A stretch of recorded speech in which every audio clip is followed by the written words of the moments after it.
아버지 하나님을 감탄하십시오 라는 제목으로 말씀을 증거하겠습니다. 성경에는 우리 인간에 대해서 두 가지 선언을 합니다. 하나는 만들어진 존재 선언, 창조적 존재죠. 또 하나는 나아진 존재 선언, 구원의 존재 선언입니다. 둘 다 놀라운 선언입니다. 오늘은 이 두 존재 선언을 비교하면서 우리의 존재에 대해서 더 알아가는 시간이 되기를 원합니다. 첫 번째로 우리는 만들어진 존재입니다. 하나님은 사람을 당신의 형상대로 만드셨습니다. 하나님의 형상대로 만들었다는 의미는 자존자대로 만들었다는 말씀입니다. 하나님은 모세에게 나는 스스로 있는 자다, 자존자다 라고 말씀을 하셨습니다. 자존자이신 하나님이 예술혼을 다하여서 당신의 형상의 존재를 만들었다면 그 사람은 자존자를 갖게 되겠지요. 하나님 능력으로 완벽한 자존자를 만들 수밖에 없습니다. 다만 한 가지 차이를 두셨습니다. 자존자이되 제한된 자존자입니다. 생명이 제한되어 있고 그리고 능력이 제한되어 있습니다. 그럼에도 불구하고 우리 인간 안에 하나님이 세워준 자존자 형상은 하나님과 같은 형상의 자존자입니다. 그래서 인간은 살아가는 동안 끝없는 자존자 의식, 자존자 성향, 자존자 욕구를 발출하게 됩니다. 자존자라는 의미가 뭐예요? 스스로 존재하는 자, 나 홀로만 귀해져야 하는 자, 나 외에 높임을, 영광을 다른 누구와 나눌 수 없는 자, 나는 곧 나다 라는 인식에서 우주를 독식하려고 하는 그런 성향을 가진 그것이 자존자입니다. 이 성향과 인식과 욕구가 무한하신 하나님의 그 자존자 의식과 같다라는 말씀이에요. 하나님은 사람을 그렇게 자존자로 만드셨습니다. 당신처럼 만드신 것입니다. 이유는 단 하나예요. 자존자이신 하나님을 알아달라고. 내가 얼마나 놀랍고 자존하는 존재인지 나를 좀 알아달라고, 내 찬송을 불러달라고, 그 목적으로 하나님은 인간을 창조하셨습니다. 이사야서 43장 21절에 보면 이 백성은 내가 나를 위하여 지었나니 나를 찬송하게 하려 함이라. 인간 창조의 목적을 당신을 찬송하게 하기 위해서라고 말씀합니다. 이 말씀을 들으면 우리는 에게게 내가 만물의 영장인데 겨우 내가 태어나서 하나님을 찬송하게 하려고 그래서 나를 태어나게 하시고 만드셨단 말인가? 이런 하나님은 별로 믿고 싶지 않네 라는 생각이 들어갑니다. 그렇죠? 그러나 생각해 보십시오. 자존자이신 유일무이하신 하나님을 칭찬하고 찬송할 사람은 어떤 존재일까요? 하찮은 존재가 아닙니다. 하나님을 감탄해주고 와, 하나님 답네 라고 느낄 수 있는 존재는 하나님 같은 존재예요. 알겠습니까? 그래서 이 백성이 나의 찬송을 부르는 존재라는 그 의미는 하나님과 동급의 존재로 만들었다는 겁니다. 춘추 전국시대 중국의 초나라에 배가라는 사람이 있었습니다. 그는 검은고를 타다가 그 검은고 줄을 끊어버렸어요. 그래서 고사성어로 백아절현이라는 고사성어가 있습니다. 그가 자신이 아끼던 검은고 줄을 끄는 이유는 자신의 검은고 음악을 알아주던 유일한 친구 종자기가 죽었기 때문입니다. 그러자 더 이상 음을 탈 의미가 없다며 검은 고줄을 끊어버린 사건, 그게 백아절헌입니다. 여기서 자기의 마음을 알아주는 친구, 자기의 음악 세계를 이해해주는 친구라는 의미로 지음이라는 단어가 나왔습니다. 저 친구와 나는 지음 관계야 라고 하면 저 친구는 나를 알아주고 나의 생각과 존재를 이해해주는 친구야 라는 의미입니다. 인생의 행복은요, 나를 알아주는 이를 만날 때 행복합니다. 나를 이해해주는 사람을 만났을 때 행복합니다. 백아가 검은고를 아무리 잘 쳤어도 아무도 그의 음악을 알아주지 못했잖아요. 그런데 단 한 사람, 종자기가 그의 음악을 듣고 그의 마음과 그의 세계를 알아주었어요. 그때 백아가 행복했거든요. 자기를 알아주는 이가 있을 때 음악의 고수인 백아도 행복했습니다. 하나님이 그렇다는 거예요. 내가 이 백성을 창조하였는데 곧 나를 찬송하게 하려 함이라 라는 것은 하나님이 당신을 알아주는 사람을 보고 너무 행복하다는 거예요. 그 사람이 거기 있기 때문에. 우린 그런 존재로 지음받은 겁니다. 애게게 겨우 하나님을 찬양하고 물개 박수치는 그런 사람 맞는 것이 아닙니다. 이렇게 하나님은 아담을 당신과 자신의 세계를 논하고 나누고 싶은 그런 자로 만드셨습니다. 그러나 아담은 이것을 거절하고 오히려 자기를 높이기 위해서 타락했습니다. 선악과를 따먹었죠. 그리고 하나님 찬송하기보다는 자신을 찬송하였습니다. 왜 그랬을까요? 아담의 존재가 하나님의 자존자 형상을 가지고 있었기 때문입니다. 하나님조차도 그 안에 담아둘 수가 없는 존재. 그게 인간 안에 심겨진 자존자 형상입니다. 그러나 아담과 우리가 알지 못하는 것이 있어요. 하나님과 같은 자존자 형상으로 지어진 것이 행복만 한 것이 아니라 그것 때문에 고통스럽다는 겁니다. 자존자의 치명적인 고통은요, 고독입니다. 외로운 거예요. 온 우주 속에 나 혼자 존귀하기 때문에 나의 존귀함을 누구와도 나눌 수 없는 것, 그게 자존자가 갖는 고통, 고독입니다. 지구상에 70억 명의 인구를 보십시오. 모두가 자존자입니다. 홀로 우뚝 서려고요, 빼앗고, 경쟁하고, 시기하고, 질투합니다. 그리고 싸우고 쟁취합니다. 그럼에도 불구하고 자기를 알아줄 존재가 70억 명 중에 없습니다. 여전히 고독합니다. 그래서 더욱더 자기 집착에 빠져갑니다. 더 높아지면 날 알아주겠지. 더 뛰어나면 나에게 박수 쳐주겠지. 이게 70억 명이 부여받은 하나님의 자존자 형상 때문에 그렇습니다. 여인도 절세가인, 남인도 절대남, 홀로 다 독식하고 아니 갖고도 만족이 안 되는 인간. 자존자 실현 욕구는 더욱 가열되어서 절대적인 성공, 만족도 절대적인 만족을 해야만 합니다. 70억 명이 넘는 자존자들이 다 이렇게 자신을 알아달라고 난리입니다. 이루고도 만족이 안 되는 자존자의 고독에 시달립니다.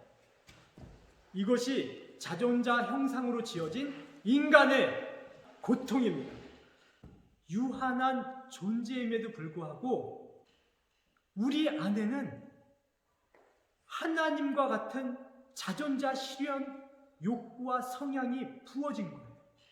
그것 때문에 이렇게 70억 명의 지구가 싸우고 난립니다. 이 고통에서 벗어나는 유일한 길이 있습니다. 하나님을 찬송하는 존재로 이제 서겠습니다. 저를 이 고통에서 건져 주십시오. 말하는 겁니다. 하나님을 본래의 목적대로 찬송하는 겁니다. 교만을 내려놓고. 지옥은 유아 독존하려고 하는 사람이 죽어서도 모여서 영원히 죽지 않고 내가 자존자야 하면서 아비귀환으로 싸우는 곳이 그곳이 지옥입니다. 그곳은 영원 소멸이 없습니다. 영원히 그곳에 모인 귀신과 마귀와 하나님을 인정하지 않던 자존자들과 영원한 자존자 싸움을 하는 것이 지옥입니다.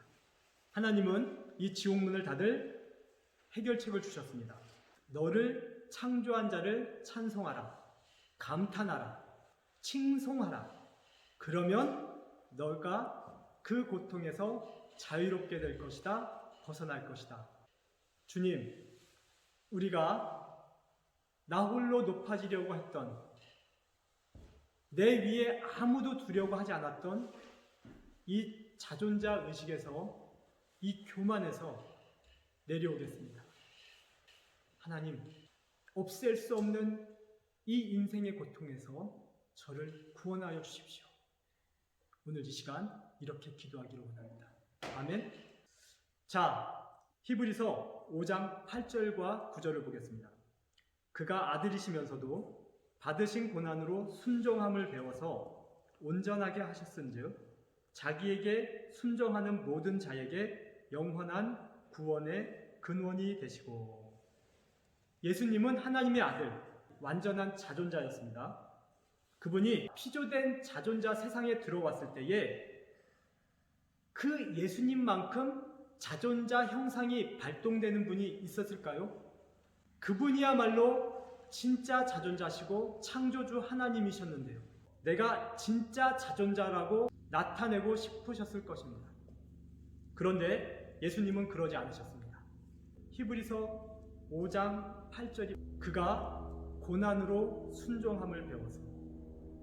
저는 이 말씀을 읽을 때마다 하나님이 왜 고난을 받으시고 순종함을 배워야 했을까 이해가 되지 않았습니다.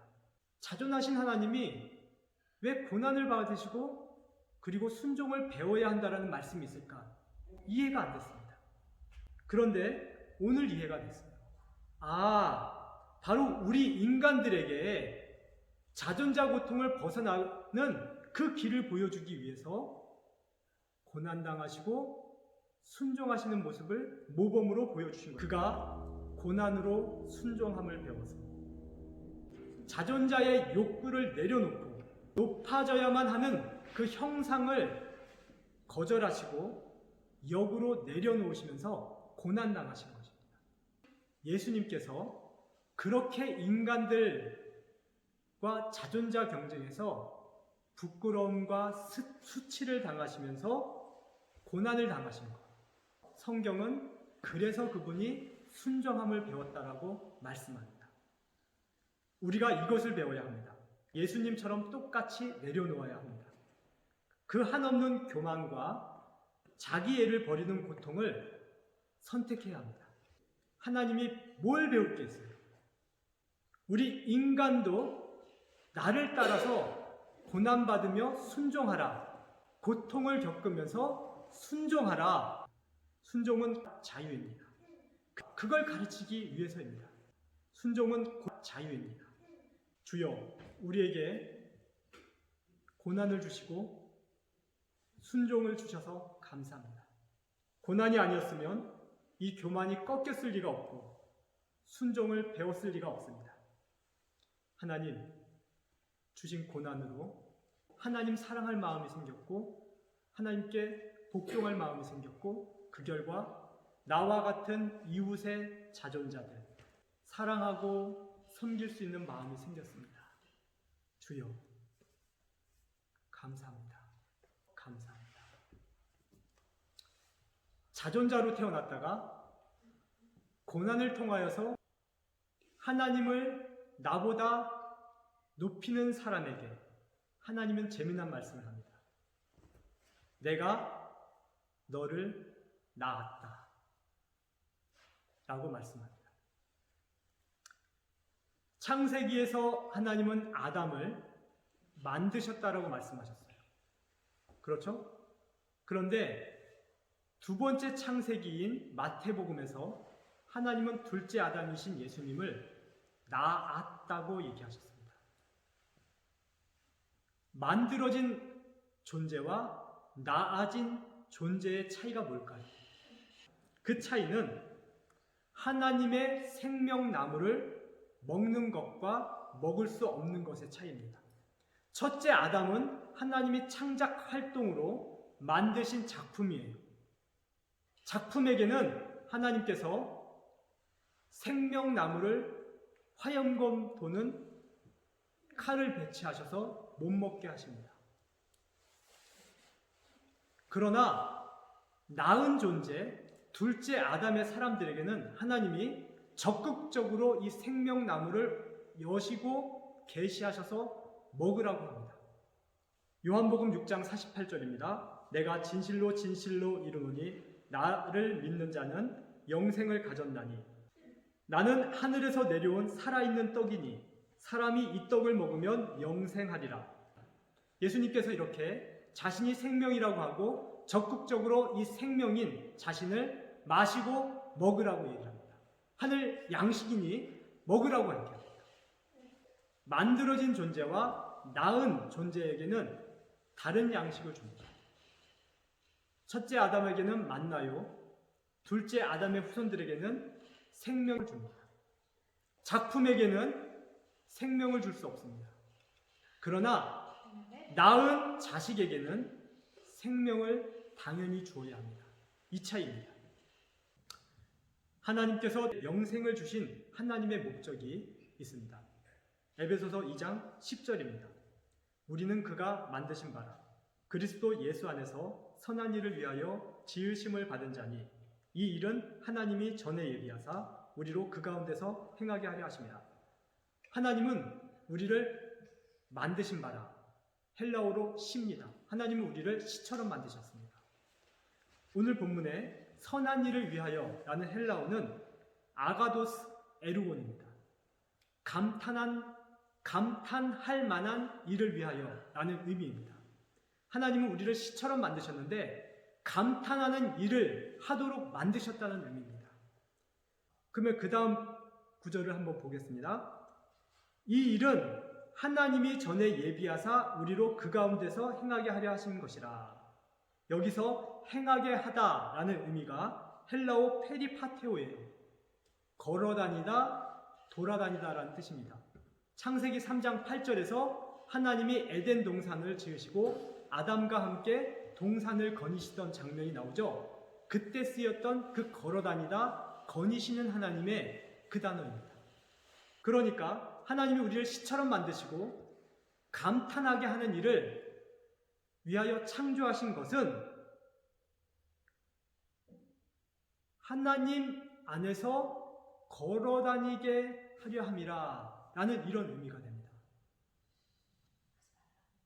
쉽게 말하면 하나님은 우리를 시처럼 만드시고 감탄하는 존재로 만드셨습니다. 그리고 감탄하는 존재로 만들었기 때문에 이 땅에서 어떤 멋진 일 또 성취할 만한 일을 스스로 만들지 않게 하시고 하나님이 만들어 놓은 것을 구경하며 걸어다니면서 감상하면서 계속 감탄하도록 만드셨다라는 의미입니다. 이것이 에베소서 2장 10절의 본 뜻입니다. 에베소서 2장 1절에서부터 10절까지의 내용을 보시면 이런 의미로 해석을 해야 에베소서 2장 10절의 의미가 명확합니다. 그동안 우리는 선한 일을 위하여 지으심을 받았다라는 말씀을 읽을 때마다 나는 교회를 몇 개 짓고 영혼을 몇 명 구원하고 하나님 나라 위하여 거대한 선교 사역을 해내는 일, 그런 일로 여겼는데 원어와 다른 뜻입니다. 원어에서는 나는 너를 시 같은 존재로 만들었고 감탄하는 존재로 만들었기 때문에 너는 무엇을 이루는 자가 아니다. 이루고 창작하고 만들고 성취하는 것은 내가 하는 일이다. 너는 하나님인 내가 네 인생 가운데 해놓은 이런 일들을 보면서 너는 감탄하고 걸어다니면서 시처럼 시인이 되면 된다. 찬송하면 된다. 라는 말씀이 본 에베소서 2장 10절의 의미인 것입니다. 아멘. 창세전 삼위 하나님은요, 완전하고 충만하셨습니다. 그분 자체로 만족하셨습니다. 그러다가 나 같은 존재, 자녀 한번 만들어보자 라고 하셔서 천지를 창조하셨고 인간을 만드셨습니다. 왜요? 나 같은 존재를 만들어서 내가 얼마나 놀라운지, 내가 지은 천지 창조가 얼마나 감탄스러운 것인지 감탄하게 하시려고. 하나님이 우리 그리스도인을 낳은 목적은 이것입니다. 하나님이 만드신 세계, 하나님이 하나님 되신 그 자존성을 찬송하고 감탄하고 시처럼 써내려가라 라는 의미입니다. 그래서 저와 여러분, 이 말씀을 듣고 나서 이제는 하나님을 감탄하시고 하나님이 만든 세계를 걸어 다니시면서 즐기시고, 아버지 이것도 만드셨네요. 아버지 저를 위해 이 일도 하셨네요. 아버지 너무 놀라워요. 제가 깨어나는 것이, 하늘의 달을 보는 것이, 바다의 풍랑을 보는 것이, 제 마음이 고통스러워서 그래서 하나님을 순종하게 깨닫게 된 것이, 제가 자존자로 살아가다가 넘어지는 것이, 그래서 하나님을 생각하게 된 것이, 그래서 하나님을 아버지라고 부르고 믿고 거듭나게 된 것이 전부 다 감탄스러워요. 감격스러워요. 이렇게 감탄하며 사는 겁니다. 하나님이 우리를 이렇게 감탄하는 시인으로 만드셨다는 것을 아시겠습니까? 무엇을 해야 하는 존재가 아니라, 무엇을 창작해내야 하는 존재가 아니라 창작은 하나님이 다 하십니다. 내 인생에서 필요한 모든 것은 하나님이 다 하십니다. 우리는 그걸 보고 하나님이 하셨군요, 이런 일도 하셨군요 하고 놀라는 겁니다. 우린 그것만 하는 그런 존재로, 하나님을 높이는, 찬송하는 존재로 지음받은 목적을 에베소서 2장 10절에서도 이렇게 설명하고 있습니다. 우리는 종종 천국을 다녀온 사람들의 간증을 듣습니다. 그 간증을 들으면 천국은 보석으로 지어졌고 길도 황금길이라고 간증합니다. 어떤 이는 천국에서 하나님을 찬송하고 예배하고 춤추는 것만 가득하다라고 간증합니다. 또 어떤 간증자는 천국에서 찬송과 예배만 드리면 재미가 없다고 생각했는지 스포츠도 있고 경기도 있고 게임도 있다고, 대중음악도 있다라고 말했습니다. 그러나 저는 그렇게 생각하지 않습니다. 하나님이 예비하신 천국은요, 가족 생활을 하는 공간입니다. 저는 그렇게 믿습니다. 아버지와 아들과 딸이 함께 나들이 가고 집도 짓고 이웃을 초청하여 잔치도 하고 음식도 만들고 음악도 들으면서 즐기는 곳, 그곳이 천국입니다. 천국의 생활입니다. 천국은 더 이상 이 땅의 일과 사업의 연장선이 아니에요. 또 그곳에서 무엇을 하고 경쟁해서 쟁취해내고 성공해서 그래서 우월감으로 만족하는 그런 곳이 아닙니다. 천국은 슬픔과 아픔과 고통이 없다고 했습니다. 시집 장가가는 것이 없다고 했습니다. 자녀를 낳는 일도 없다고 했습니다. 천사와 같다고 했습니다. 더 정확히 말하면 예수님, 하나님같이 천사를 부리며 하나님을 아버지로 모시고 가족 생활하는 곳입니다. 하나님 아버지가 이미 이루시고 승리하신, 완성하신 천국의 집에서 아버지로 말미암아 구원받은 온 땅의 민족들, 그 다양한 민족들과 함께 형제 자매가 되어서 가족이 되어서 가족의 생활을 하는 곳이 천국 생활입니다. 운동도 하고 게임도 하며 잔치도 하고 휴가를 보내며 구원의 승리를 영원히 누리고 즐기는 것. 큰아들과 내가 축구를 했는데 제가 지면 화가 날까요? 아니죠. 가족과의 경기와 가족과의 활동은 모든 것이 만족이고 모든 것이 축제입니다. 천국은 그런 곳이에요. 그래서 성경은 창세기 1장서부터 마지막까지 나는 아버지고 너희는 아들이다. 나는 나의 아들들과 함께 거할 집을 지금 짓고 있다. 그 천국이 완성되면 천사들을 수종자로 부리면서 우리 같이 왕족의 삶으로 생활하자 하고 초청하는 곳이 천국입니다. 저는 이런 천국을 알고요. 천국이 정말 소망이 됩니다. 저의 예쁜 딸 보미와 별이가 어리다 보니까 아빠한테 아빠 나와 결혼해서 영원히 같이 살아요 라는 말을 종종 합니다. 그러면 저는 안 된다고 하죠. 불가능한 일입니다. 그죠? 영원히 같이 살 수가 없고요. 아빠와 자녀가 결혼할 수 없습니다.